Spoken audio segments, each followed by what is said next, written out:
یہ ہیں بدلو کی نشریات. ناظرین، میں ہوں امتیاز عالم بدلو کی نشریات میں اپنے پروگرام انگیز کے ساتھ. آج آپ دل پر ہاتھ رکھ کے بیٹھیں یا خوشیاں منائیں، کیونکہ کل election commission of Pakistan P T I کے ممنوعہ فنڈنگ کیس یا فارن فنڈنگ کیس کا جو ریزرو فیصلہ کیا ہوا تھا کئی ماہ سے، اسے کل سنانے جا رہی ہے. الیکشن کمیشن پہ بہت دباؤ آیا ہے. آج پنجاب کی اور خیبر پختونخوا کی اسمبلیوں نے الیکشن کمیشن کے خلاف بڑی سخت قراردادیں پاس کی ہیں اور ان کے استعفے کا مطالبہ کیا ہے. خود پی ٹی آئی کے چیئرمین عمران خان نے جمعرات کو الیکشن کمیشن کے سامنے ایک پرامن مظاہرے کا بھی اعلان کیا ہے. یہ سب اس اینٹیسپیشن میں تھا، اس امید پہ یہ دباؤ بلڈ کیا جا رہا تھا کہ تحریک کے الیکشن کمیشن آف پاکستان اپنا فیصلہ ریزرو کر چکا تھا اور وہ کسی بھی وقت اناؤنس کر سکتا تھا. اس وقت پورے ملک میں اس فیصلے کا انتظار ہے.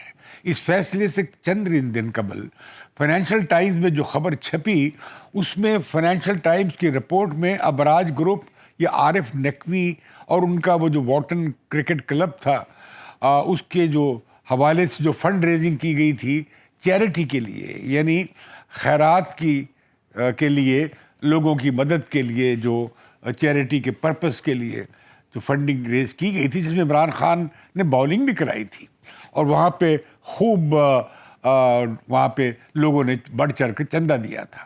اسی دوران یہ ہوا کہ نہان بن عبد النہان جو وہاں کے وزیر ہیں ٹالرنس کے، اور یہ جو ابراہم اگریمنٹ جو کہا جاتا ہے اسرائیل اور یو اے ای کے درمیان جو معاہدہ ہوا، جس کے بعد یو اے ای کے اور تعلقات اور اسرائیل کے سفارتی تعلقات قائم ہوئے، اور اسی طریقے سے گلف کی اور ریاستوں نے بھی کیا. تو اس کے بعد سے تو یہ وہ النہان ہیں جو وزیر ٹالرنس ہیں، رواداری کے وزیر ہیں، اور جو بڑا سپورٹس میں حصہ لیتے ہیں، اور پاکستان میں الفلاح بینک کے بھی وہ بڑے فنانسر ہیں یا کہہ لیں مالک ہیں. تو انہوں نے بھی $2 ملین یعنی $20 لاکھ وہ دیے ابراج گروپ کو پی ٹی آئی کی سپورٹ کے لیے. یہ 2013 کے الیکشن سے پہلے کی بات ہے. اس میں سے $1.2 ملین تو پی ٹی آئی کے اکاؤنٹ میں ٹرانسفر کر دیے گئے، اور $2 ملین بھی ظاہر ہے کہ جو بھجوائے گئے تھے النہان کی طرف سے، جو کہ ایک بیرونی حکومت کے وزیر ہیں اور بیرونی شہری بھی ہیں، ان کی طرف سے پی ٹی آئی کی مدد کے لیے فراہم کیا گیا تھا. اب سوشل میڈیا پہ بحث چل رہی ہے کہ جو آئی ایس آئی کے فارمر چیف جو تھے وہ اس میں انوالو تھے، اور انہوں نے میٹنگ کرائی تھی النہان سے عمران خان کی، اور ابراج گروپ کو کہا تھا کہ وہ اس کی مدد کریں. لیکن جو former I S I chief ہیں انہوں نے اس کی تردید کی ہے، اور انہوں نے کہا ہے کسی شخص کے خلاف عدالت میں کیس لے جانے کی بات بھی کی ہے. لیکن یہ بات ڈھکی چھپی نہیں ہے کہ جنرل حمید گل سے لے کر آئی ایس آئی کے ویریس چیفز جو ہیں وہ مسلسل عمران خان کی یا پی ٹی آئی کی مدد کرتے رہے، حمایت کرتے رہے، جس کا ہم نے کھلا اظہار 2018 کے الیکشن سے پہلے دیکھا تھا.